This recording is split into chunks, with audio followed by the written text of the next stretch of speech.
ISL has improved certain aspects of Indian football a lot, particularly traveling, lodging, diet. Now, do we see these things improving the standard of play of the Indians on the field? Look, you are only going to see that Mm-hmm. if the players are getting more games. Okay. How can we compete against Iran, China, Japan, South Korea, Iran, UAE, Saudi, Oman, or even Oman?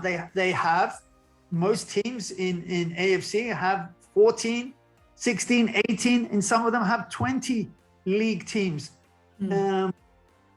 That means that their players are playing regularly. We have players who are not playing football for 4 months, 5 months of the year. And it's a big gap to try and fill. And then again, the quality of opposition that the Indian boys play against is very, very important. Playing against poor players or players that are maybe not as good as you, your improvement's going to take a lot longer, and maybe you don't improve. The general feeling in India is we're not developing fast enough. Even Sunil Chetri says that as the India captain.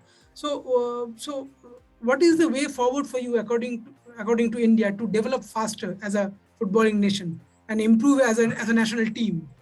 You are being assessed. Right. I think the biggest problem that we have had in India for quite some time is the process and the way that we are coaching the coaches. Okay. If you don't have good quality coaches, you are not going to have good quality players. Look, I know quite a few coaches that have A licenses that for me is question mark. Okay. Coming back to the national team, your initial reaction to the group that we have been drawn in the Asian Cup qualifiers, which is Hong Kong, Cambodia, and Afghanistan. So how do you view that group? Impossible not to qualify. Okay. Look, all those teams are teams that we have soundly in the past. We're playing 3 games and they're all in Cambodia. How can we not qualify from that group? We destroyed Cambodia in Cambodia. Hong Kong, okay. And Afghanistan, Myanmar, we beat Myanmar in a Asian Cup qualifier. Yeah, right. And we drew 2-2 at home. You have 1 game. Yeah. In it, how can you not qualify? I'm just saying, all 3 of those teams are below us in the ranking. Playing in Kolkata, there should be a full stadium. You're only playing 3 games. You're not playing 6 games. You don't have to go away. It doesn't get any easier than that. I'm sorry. Okay. Now, if I can take you back to the 2019 AFC Asian Cup campaign under you. Now we were minutes away from, say, a potential place in the knockouts till we gave away that penalty. Now, in hindsight, does it still hurt, and do you still ponder what could have been and what could you have done differently as a coach? Does it? If I had to go back, I'd have won it. Does it? It does hurt, because I know what it would have meant to the country to go to the last 16. Absolutely destroyed Thailand in the first game. Right. We hit the post 3 times against the UAE. We made 2 mistakes in the game. Both were punished. And when Zahironi comes to you and puts his hand around you and says, "Coach, how we won that game, I don't know. You have a fantastic team. Good luck in the next game." Now, in the next game, we needed a point. We did not expect Thailand to draw with UAE. I think UAE had already qualified, and they did not play to their best potential. They didn't need to win. So for them, as long as they don't lose at home, and you have to give credit to Thailand because Bahrain 1-0. Again, that was a game, but even if we would have lost and Thailand would have lost, we still would have qualified.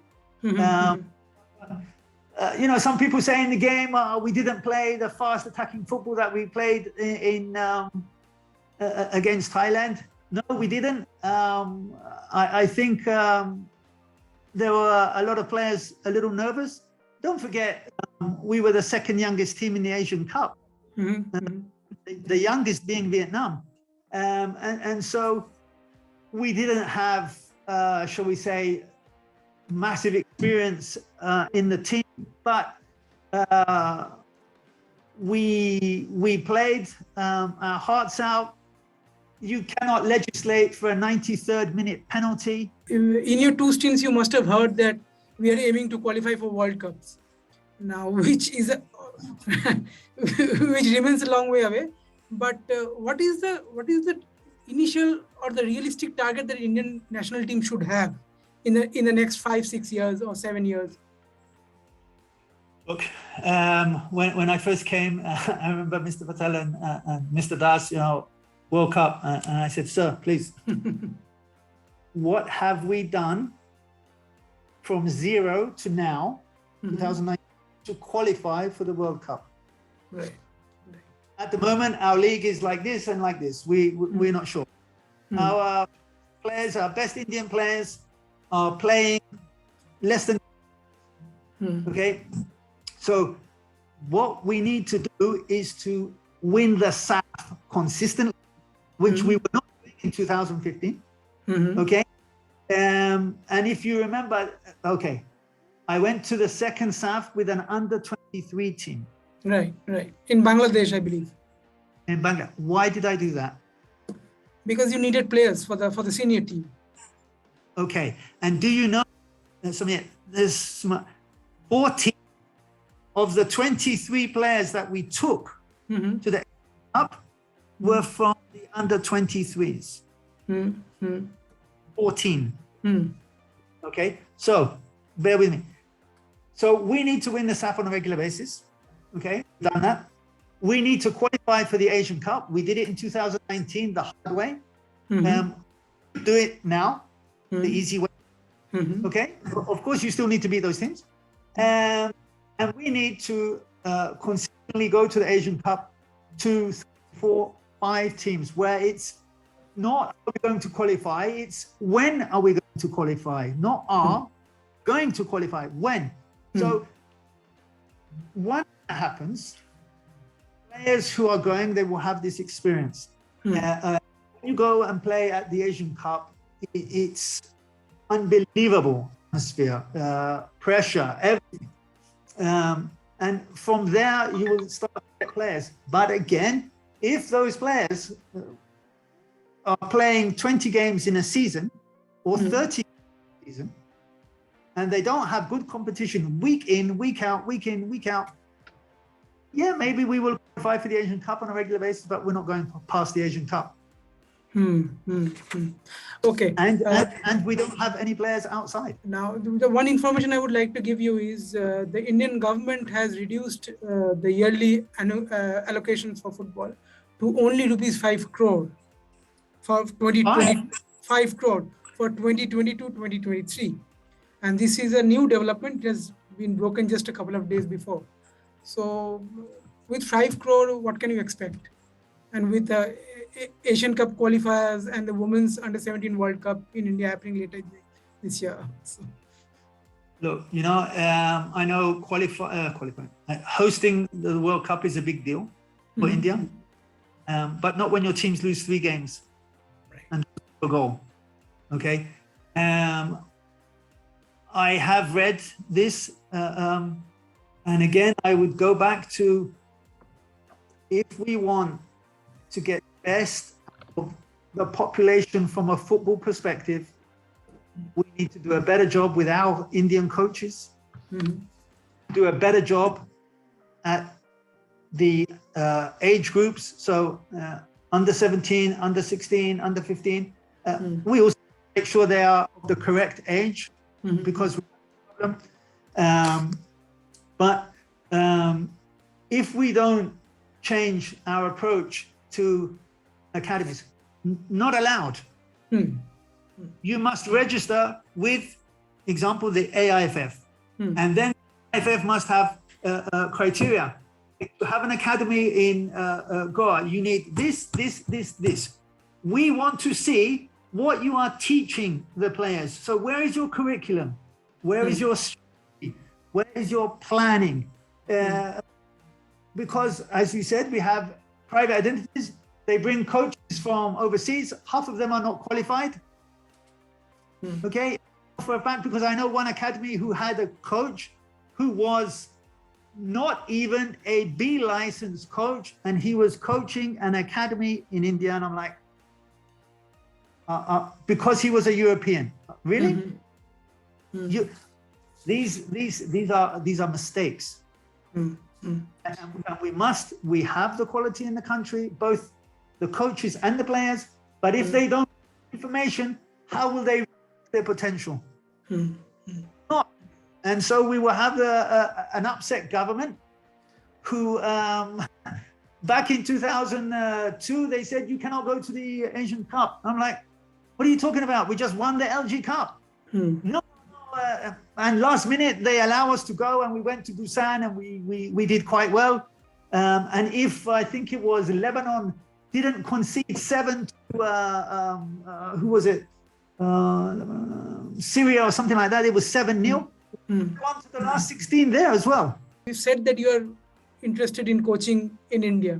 So have you been contacted by any ISL club, or are you open to it? Yeah, look, when I left in 2019, I did not go to an ISL team.